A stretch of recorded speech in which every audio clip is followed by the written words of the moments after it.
This is one of the most admired lots of the day, the 1939 Packard 12 17OA Sports Sedan, elegant and sporting one-off coachwork by Bohman Schwartz, known ownership history that can be traced back to the 1960s, and was acquired by the late Gene Perkins, a very well-known and noted Packard collector, over 25 years ago.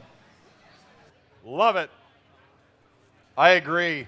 Bohman Schwartz made some beautiful, beautiful designs.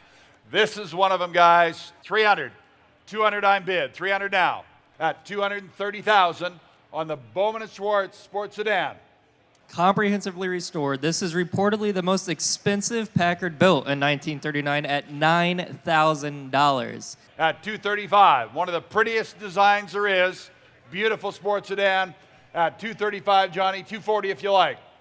Reserves off. The family has decided to sell the car. Here's a wonderful opportunity for somebody, guys.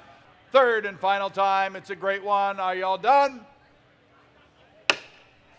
Yes, sold. You got a great one.